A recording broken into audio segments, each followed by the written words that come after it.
একমাত্র নির্বাচনের জন্য 17 বছর আন্দোলন করছি। মানে আমরা পড়ালেখা করতাম, আমাদের পিতারা ঘরে যদি রাত করে ঢুকতাম দিত তেঁতুল গাছের চিরা দিয়ে পিড়া, মাও পিড়া দিত।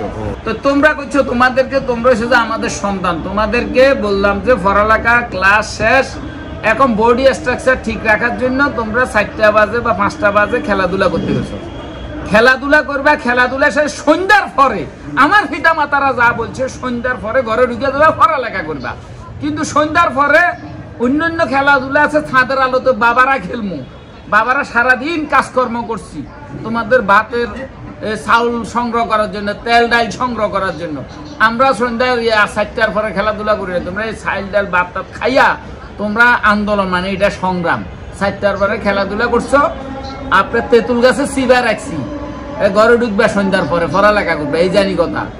আর সন্ধ্যার পরে আমরা ফিতারা চার দোকানে যাবো, আড্ডা দিমু, একটু চা খামু, আমাদের বন্ধু বান্ধবরা কথা কমু, আড্ডা দিমু, আন্দোলন যাত্রা ছবি গান গামু।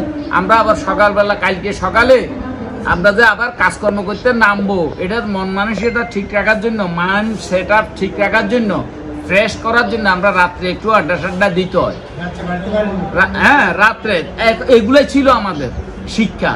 হ্যাঁ, যদি আবার বেশি রাত করি, আমাদেরও বড় যখন আমরা পড়ালেখা করতাম, আমাদের পিতারা ঘরে যদি রাত করে ঢুকতাম দিত তেঁতুল গাছের চিরা দিয়ে পিড়া, মাও পিড়া দিত। এখন আন্দোলন করছো তোমরা, সংগ্রাম করছো, বিপ্লব করছো, তোমাদেরকে উপাধি দিয়েছি। এই নয় যে বিএনপি কিচ্ছু করে না, 17 আরে একমাত্র নির্বাচনের জন্য 17 বছর আন্দোলন, একমাত্র নির্বাচনের জন্য 17 বছর আন্দোলন করছি। শেখ হাসিনা দিনের ভোট কইলে দিনে রাত্রে ভোট দিত, ওর কাছে শয়তানি ছিল, বদমাশ। শেখ হাসিনা কবর রচিত হয়েছে, শেখ হাসিনার কবর রচিত হয়েছে, এই ভোট আর আসবে না। এখন শেখ হাসিনার কবর উপর দাঁড়িয়ে যদি হেতো কবরে ঢুকে গেছে, বিচার চাই করলে হবে? হ্যাঁ, এখন শেখ হাসিনার বিচার চাই, কিন্তু আমরা লুটপাট করতেছি, দামদামি করতেছি।